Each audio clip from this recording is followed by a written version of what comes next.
of the bleeding veil. Emily had always been drawn to the darker side of human nature, fascinated by the twisted tales that lurk beneath the surface of everyday life. When she received the peculiar diary belonging to Elizabeth Short, she knew she had stumbled upon a story that would consume her every waking thought. The diary chronicled Elizabeth's transformation into the Black Dahlia, a figure of legend and terror. As Emily delved deeper into the pages, she became captivated by the tragic tale the diary's words whispered in her mind, blurring the lines between fact and fiction. The Black Dahlia's story had become her obsession, and she felt an unsettling connection to the cursed woman. As Emily's reality began to mirror Elizabeth's tragic fate, she found herself slipping further into the darkness. She began to experience vivid nightmares in which she relived Elizabeth's final moments, the terror and pain feeling all too real. The world around her seemed to twist and warp, echoes of the Black Dahlia's curse bleeding into her existence. The curse took hold of Emily's life, and she found herself losing touch with the people she loved. Her friends and family grew concerned, but Emily pushed them away, too consumed by the Black Dahlia's story to acknowledge their worry. She knew that she had to confront the curse or risk being lost forever. In desperation, Emily sought the help of a renowned psychic who claimed to have the power to break the curse of the Black Dahlia.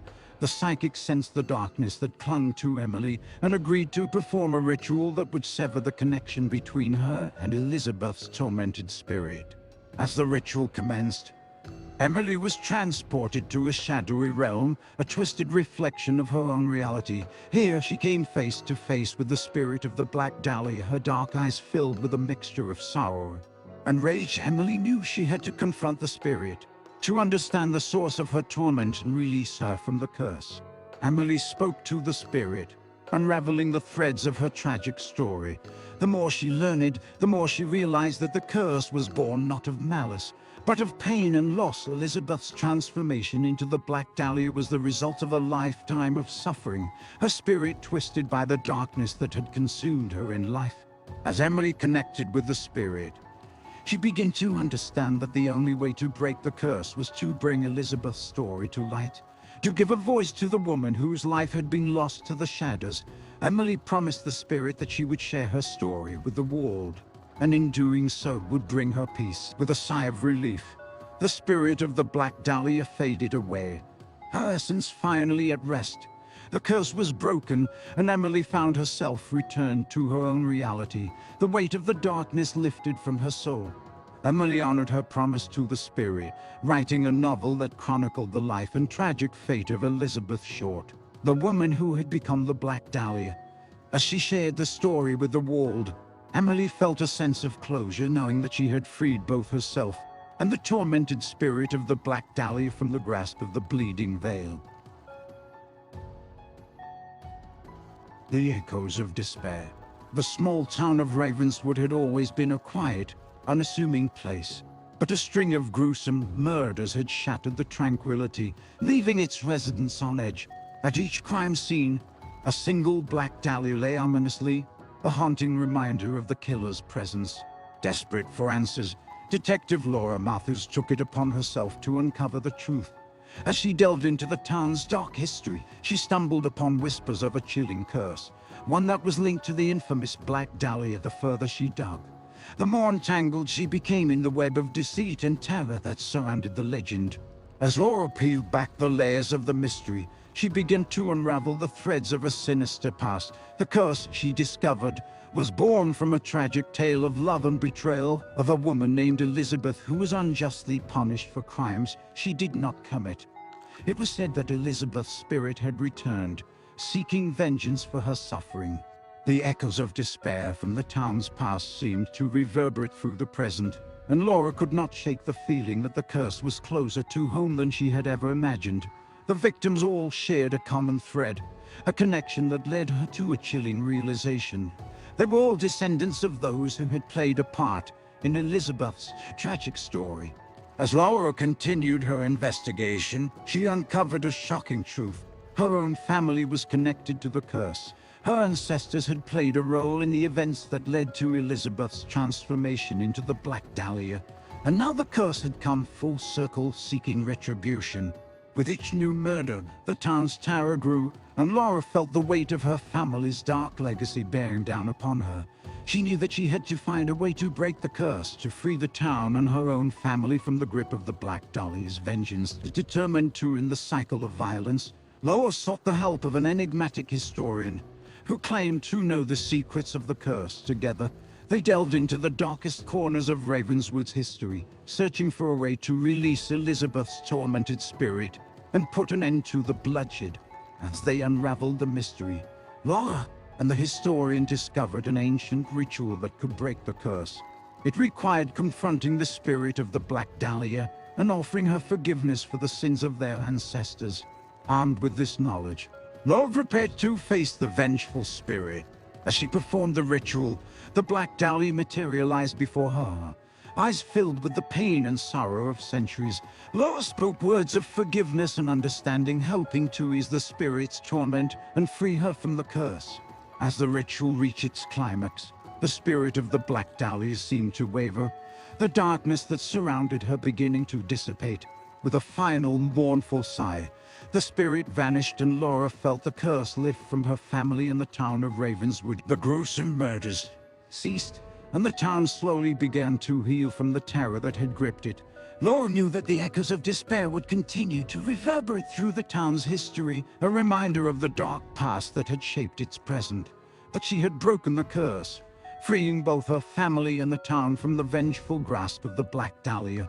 And though the scars of the past would never fully fade, Laura took comfort in the knowledge that she had laid the Black Dahlia's spirit to rest, giving her the peace she had been denied in life. The Garden of the Damned. Alex and Lily never expected to inherit the crumbling, century-old mansion from a distant relative. As they approached the estate, they couldn't help but feel a sense of foreboding. The locals whispered of a terrible curse linked to the Black Dahlia, but the siblings dismissed the stories as mere superstition. Upon exploring the property, they discovered an overgrown garden hidden at the rear of the mansion. The garden was filled with black flowers, their petals seeming to absorb the light around them. Intrigued and undeterred by the rumors, they ventured deeper into the garden, unaware of the nightmare that awaited them.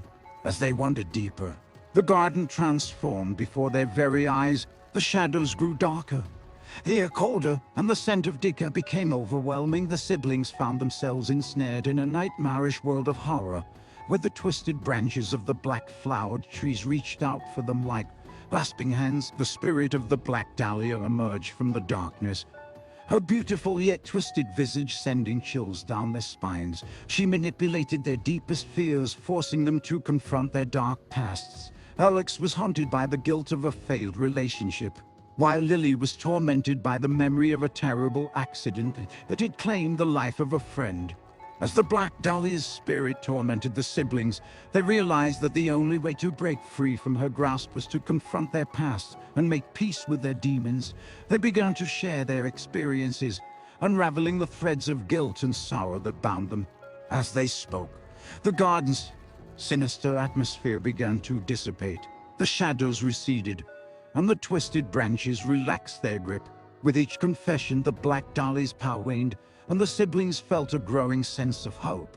In a final act of desperation, the Black Dahlia's spirit unleashed her most potent weapon, a vision of the siblings' long-lost father, a man they both blamed for their fractured lives. Alex and Lily knew they had to face their resentment and anger if they were to escape the garden. As they confronted their father's ghost, the siblings found the strength to forgive him and themselves. The act of forgiveness weakened the Black Dahlia's spirit, and the garden's nightmarish landscape began to crumble away. With a final anguished scream, the spirit of the Black Dahlia vanished, and the siblings found themselves standing in a normal garden, the black flowers replaced by vibrant, blossoming plants. The curse had been broken, and they were free from the torment of their pasts. As Alex and Lily left the garden, they knew their lives had been changed forever. They had faced their deepest fears, and in doing so, had broken the power of the Black Dahlia's curse. The memory of their experience would always haunt them, but they had emerged strong, their bond unbreakable together. They vowed to start anew, rebuilding their lives and the mansion finally free from the shadow of the Garden of the Damned. The Shadow's Embrace. Jack had always been captivated by the bizarre and the macabre.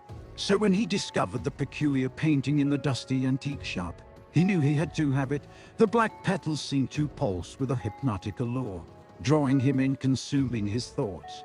As Jack studied the painting, he felt compelled to learn more about the Black Dahlia legend. The tragic tale of the beautiful woman cursed by dark magic resonated with him, igniting a newfound passion within his soul. Jack knew what he had to do. He would paint her portrait and immortalize her story. On canvas, days turned into nights as Jack became consumed by his work. The hours he spent in his dimly lit studio blurred together, and he could feel the boundaries between reality and the supernatural beginning to waver. Jack began to see her face in his dreams, her dark eyes beckoning him, edging him to delve deeper into the curse's twisted embrace. The portrait became Jack's obsession. As the likeness of the Black Dahlia took shape on his canvas, he felt a growing darkness within himself.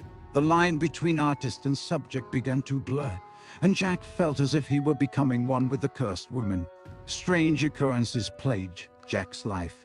He woke to find black petals scattered across his bed, and mysterious shadows danced in the corners of his vision. He could feel the darkness closing in, but the pull of the Black Dahlia was too strong to resist. One fateful evening, Jack stood in front of his completed masterpiece.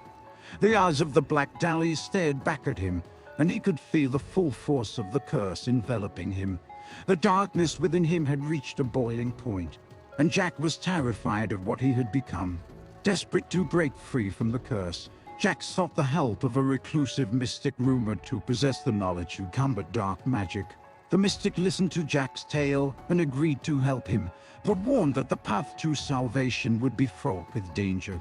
Under the guidance of the mystic, Jack embarked on a perilous journey into the depths of his own soul. He confronted the darkness that had taken root within him, battling the twisted manifestations of his own fears and desire. As Jack faced his inner demons, he realized that the curse of the Black Dahlia was not only a supernatural force, but also a reflection of his own tortured psyche. The darkness he had felt was the product of his own obsession, and he knew he had to find a way to let go of the cursed woman's story. In a final act of defiance, Jack returned to his studio and set fire to the portrait, watching as the flames consumed the face of the Black Dahlia. As the painting burned, Jack felt the darkness within him dissipate, replaced by a sense of catharsis and liberation.